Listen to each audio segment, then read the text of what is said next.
Good afternoon, everyone. Today I'm gonna be starting another series for how to analyze the performance of a company via financial statements. Or, in other words, there is a subject typically at most of the universities uh, called financial statements analysis and business valuation. So I'm going to be discussing about how to analyze business performance via financial statements. This is an introductory video lecture, and we're going to be moving slowly for different concepts which are typically taught in this course at universities. So let's talk about capital markets first. Um, as you say, uh, there is money in the markets, right? People have savings, and there are businesses. So it's a cycle that you know you allocate the savings, or as in general as an economy, the allocation of savings to investment opportunities is a big challenge. The economies who do this thing in a very good, efficient manner, um, they create more jobs, um, the economy grow, and more products and services are born out of that. The economies which are unable to do that, or unable to allocate the savings to investments efficiently, it's sort of, they don't do very well in terms of offering new products, or appreciating innovation, or funding to different companies, or many sort of things. So this is a very basic and fundamental concept. However, it is difficult to allocate savings to investments. There are different problems. First of all, as an investor, what why do I need to invest in certain company? Well, the certain company, they come up with a different kind of financial instruments or financial intermediaries, and they offer to people who have savings, or in other words, to an investor. Now there is a communication gap of the information. I mean, as a business owner, you know much better where you stand. As an investor, I may not know, right? But it doesn't mean that I shouldn't invest. In fact, it makes things complicated, because there are some legitimate businesses, and many businesses out there are not legitimate. So it's sort of a chicken and egg problem. And then, as a business owner, you provide me some information. Why should I invest? So then there is a problem of information there. So that's information intermediary, broader term we may call it. So it's a cycle: allocation of money to businesses, or savings to investments. So this is what capital markets do.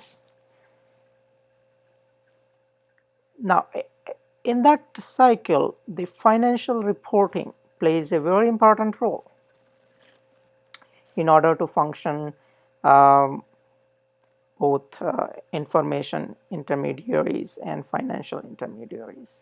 So it becomes very important to make standards, or company follow standards when they report their financial results. This more applies to, say, public companies, which offer investment opportunities for even common person to invest in those companies. So far so good. So we got what are the role of capital markets here. Now let's say, where do the financial statements come in picture? Okay, you have a business, you are doing some business activities, you are producing something, you are operating your business, and you are investing at the same time. Okay, and you are getting financed.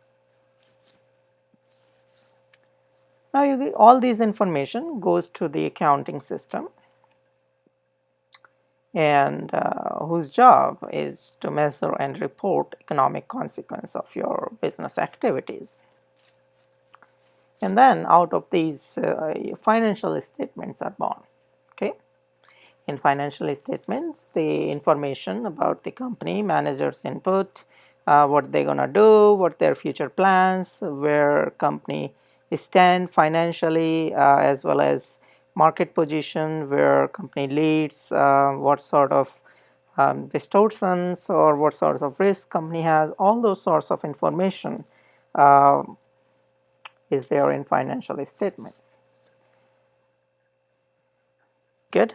Now, whether that information is 100% accurate or not, that's a different question. So as we discussed in previous, as I discussed in previous lecture series, that do not 100% trust the financial statements reported by company, as there are many things you need to watch out. However, these play a very important role when doing analysis and business valuation. Now, let's say business activities. These receive input from your business environment and your business strategy. Both of these gives input, and then you decide, where you're going to perform, what kind of products you're going to manufacture, or what kind of service you're going to provide. So it's sort of, these two inputs goes to the business activities, and also the business environment information and business strategy information goes to the accounting environment as well as accounting strategy. And accounting, overall the accounting system, including the accounting environment and accounting strategy, that finally leads to financial statements. Okay, so what do we do in the accounting environment? We understand what is the capital market structure, what are the accounting conventions, what are the legal issues if there is any accounting mistake or third party audit, and what's on.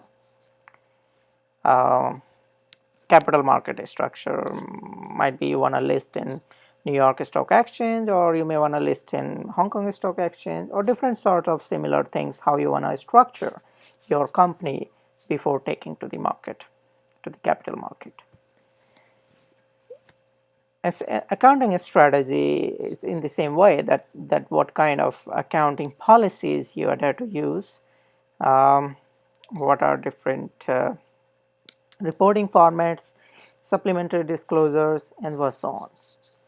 So here the idea is that to understand the basic functions where these things provide input to financial to create the financial statements. In depth about how to do accounting and all, you might have learned in accounting course, but here you have been given the information, so your job is to analyze. Isn't it very simple? It's very simple than doing bookkeeping or accounting, where you are doing just a mechanical job. Here you are analyzing a system. You're not creating a system. Something is given to you. You are analyzing the behavior. Financial statements are given to you. Now you are analyzing those statements and trying to come up with the numbers, or trying to recommend to an investor whether you should invest in that company or not. So good. This overview about financial statements, I believe, is a very short introduction, but good enough to give you a basic understanding. Now let's see how we can do business valuation. So let's talk about step first for doing any business valuation. So first of all, you should do a strategy analysis, business strategy analysis. What does it mean? That you should try to gather the information, what manager is saying, or what basically CEO or board of directors of the company, or who are the managers basically, not necessarily board of directors, but the managers who are running the business, what information they are providing, what are the key profit drivers and risks for the company, where the company stand, what is the company's position in the market, whether the company is market leader or follower, what are the growth prospects, what is strategy company is following to compete in the market, or what are the company's strategy going forward in the future, whether the company is gonna be there for many years, or what are the sustainability questions, or in other words,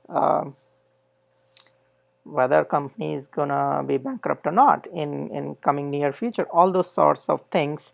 So strategy is basically how to navigate through the ocean of competition, whether company is able to do that or not.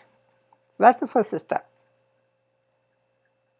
um, Now, after that, you do the accounting analysis, because that becomes very important to know what accounting policies company is following, um, how numbers are manipulated uh, after the accounting is done, or where the weakness in the system, or third party audit if it is being done properly, not. All sorts of accounting related analysis needs to be performed. And then business strategy and accounting analysis, this becomes the input to financial analysis. Or let me put it as another word, it's you're going to do a security analysis here, that you're going to evaluate financial performance of the company using ratios, or cash flow analysis, trying to know the liquidity and all, or whether company gonna be default. Try, and also you are trying to assess the information about how sustainable this company is, or where down the line in 5 to 10 years, where the company's competitive advantage would be, whether company would be able to sustain or not, or somebody else in the market will come and will wipe out them. So all those sorts of analysis here you will do. And after that, step 4, you will do a perspective analysis. Means that the idea, the aim here is to value a business, make forecasts about the business, and predictions about firm's future. So this is a general framework for analyzing a business. Or let's say these 4 steps becomes your analysis tools. Okay. Now these analysis tools, where the financial statements fit into the picture. Well, these tools gonna get some input from somewhere, right? Financial statements and business application context, these become the input to these analysis tools. Financial statements, as we just discussed, that these become very important part. And then business application context, well, you're gonna do credit analysis, you're gonna do mergers and acquisitions analysis in case company is gonna acquire some other company, or company is being bought out by another company. So what are the implications would be on the asset value? Those sort of analysis. how much debt company has, what are the dividend strategy companies is has, or companies following their said dividend strategy or not, how often company communicate to their shareholders, or in general business analysis. Those kind of input goes to these analysis tools, and then you finally give a number, or I'm saying number, but in general, you come up with a report which says, okay, this business is worth this much. Okay, say company X is worth $140 billion or $1 trillion. So come up with some numbers, and you say, going forward, you know, what would be the position? At what percentage company's revenue will increase, or let's say company's dividend may increase, company's sales may increase to that much percentage, and what so on. So that's a in general framework of business valuation. Um, the idea for this lecture is to give you an overview about financial statements and the business valuation, how we use the financial statements to analyze businesses. Thank you very much for listening. I hope you have enjoyed this lecture. If you need private lessons, you may contact me. And don't forget to subscribe Lee Professor YouTube channel. This helps to keep you up to date with latest videos as soon as they are available. And have a cheerful day. Thank you. See you again.